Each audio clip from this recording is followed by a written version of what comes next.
Chapter 2. Excuses versus Reasons for Jew Hatred. As long as there have been Jews, there has been Jew hatred. Each time, the Jew haters justified their hate with pretexts that sounded reasonable to that generation. Pharaoh saw Hebrews as a fifth column. Haman said Jews didn't respect the king's laws. Antiochus said that the Jews refused to assimilate. Christians said Jews killed their God. Jews stood accused of killing Gentiles, especially children. Jews charged interests on loans. Jews lived apart. Jews tried to assimilate and take over nations. Jews spread capitalism. Jews spread communism. Jews were a subhuman race. No one said they hated Jews for no reason. They always had a reason. Only bigots hate for no reason. But later generations saw each reason wasn't a reason at all. It was an excuse to justify hate. In each case, the hate came first, then the excuse. Each time, some Jews accepted the reasons as valid, and would try to distance themselves from the bad Jews to ingratiate themselves with their oppressors. Hellenists, early Jewish Christians, the medieval Apikorsim and Minim, the German Reform movement, all sought to some extent to escape persecution as Jews by identifying with the anti-Semites of each era. They accepted the criticisms of Jews as valid and hoped to escape that hatred by siding with the anti-Semites. In this sense, modern anti-Semitism is indistinguishable from the many older versions. People don't hate Israel and Zionism because of Zionist philosophy or Israeli government actions. They hate Israel because it is Jewish. The many reasons they give to justify that hate are post hoc. This was obvious in the early days of Zionism through the rebirth of Israel, when people took less care to substitute the word Zionist for Jew in their anti-Semitic statements. However, in the wake of the Holocaust, explicit Jew hatred became unfashionable, so hatred of the Jewish state supplanted it, and that remains today. The class of people who say they hate occupation hated Israel before 1967. The people who call it colonialist hated it before that word became an epithet. Their reasons are excuses, and this is obvious because their hate doesn't extend to other nations with the same supposed traits. Today, no one can seriously read the objections to a Jewish state from Arab leaders before 1948 and consider them anything but excuses for a desire to ethnically cleanse Jews from the region. Similarly, no one can look at the history of Jews in Arab nations in the 20th century and believe their leaders only opposed Zionism, but not Jews. When the Mufti started his anti-Semitic campaign in the 1920s, he had an excuse. The Jews were threatening Al-Aqsa. People believed the excuse and excused Arab attacks. It was a lie. When the 1929 pogrom killing Jews throughout the land happened, the Arabs claimed it was because of Jewish immigration taking away jobs and supposed Jewish designs on Al-Aqsa. The British believed and punished the Jews as if it were the real reason. It was a lie. When Arab nations threatened to, and then actually did, expel hundreds of thousands of Jews from their lands, they said it was only because the Jews were fifth-column Zionists bent on destroying their nations as well. It was a lie. Even in 2021, Hamas claimed that the rocket attacks towards Jerusalem were because of property dispute in Sheikh Jarrah, as if one had something to do with the other. Yet the media took that excuse as a valid reason. It is still a lie. In a generation or two, today's arguments against Israel will be just as obviously anti-Semitic as they have proven to be in the past. Then other arguments will replace them. The modern anti-Semites strive to separate Zionism and Israel from Jewishness.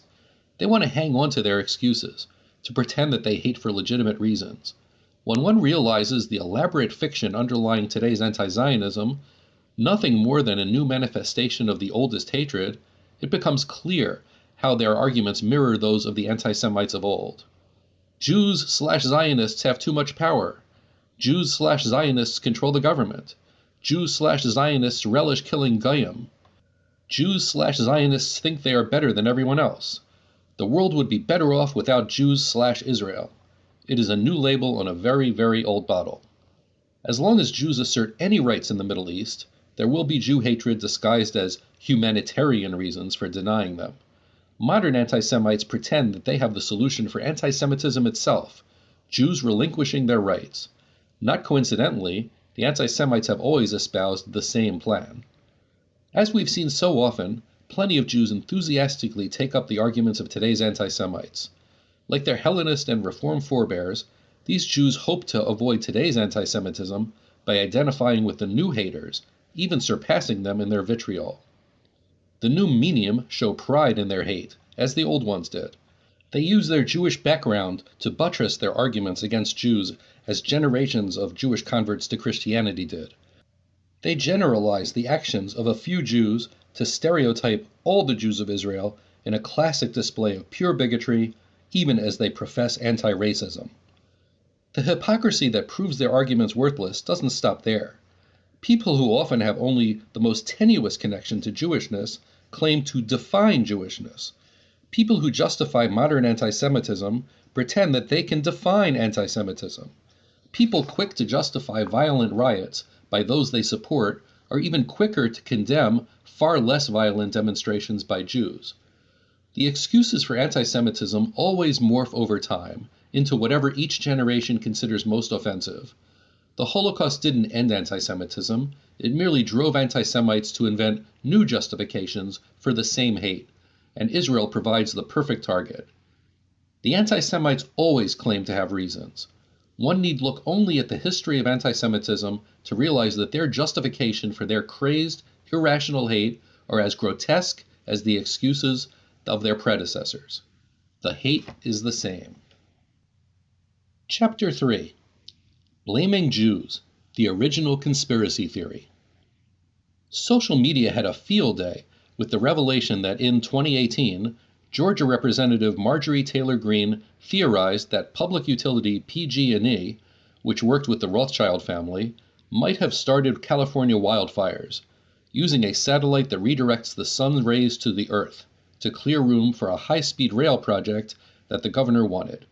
Jokes about Jewish space lasers filled Twitter. Invoking the Rothschilds is, of course, a favorite meme of anti-Semites, using that banking family as a proxy for supposed Jewish control of the world. Taylor Greene has espoused other anti-Semitic conspiracy theories. Also in 2018, she shared a video that invoked the Great Replacement theory, quoting a Holocaust denier that, quote, Zionist supremacists have schemed to promote immigration and miscegenation to replace white Europeans with Muslim immigrants.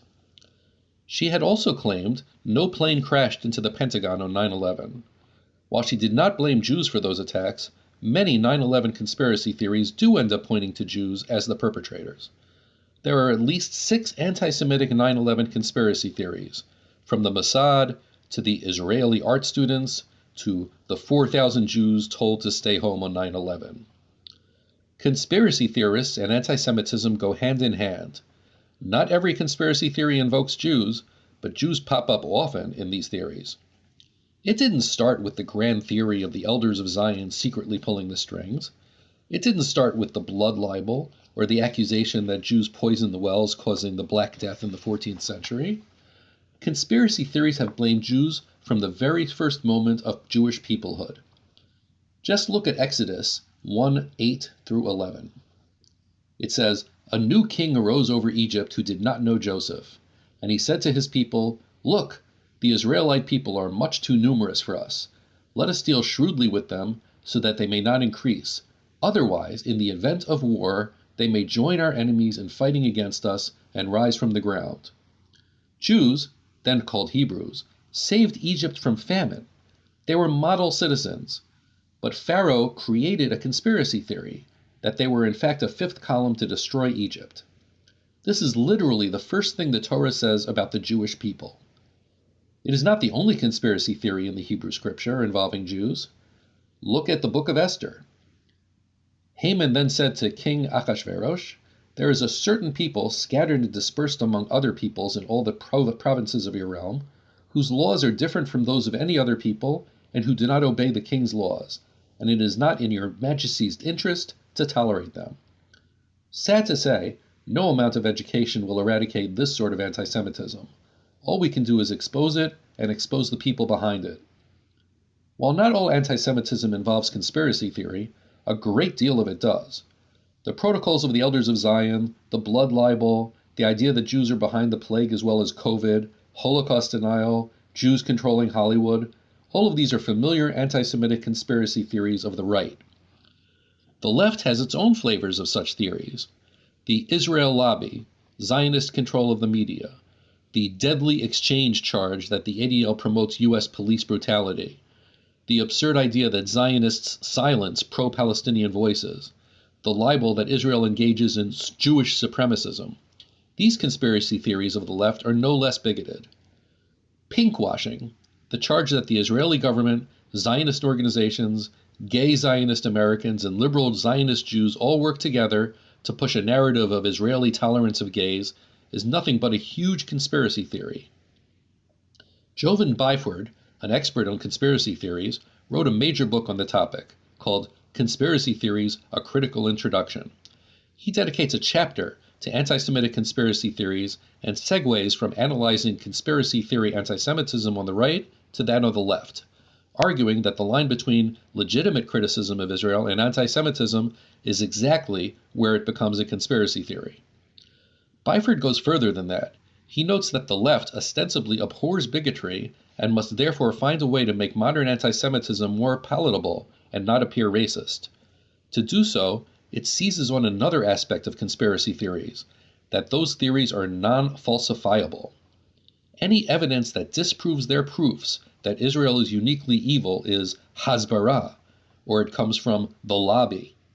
They call the charge of anti-Semitism itself suspect, merely a tool to silence criticism of Israel. The entire campaign against the IRA definition of anti-Semitism stems from the notion that the Zionist establishment conspires to define anti-Semitism to allow Israel to act in sinister ways.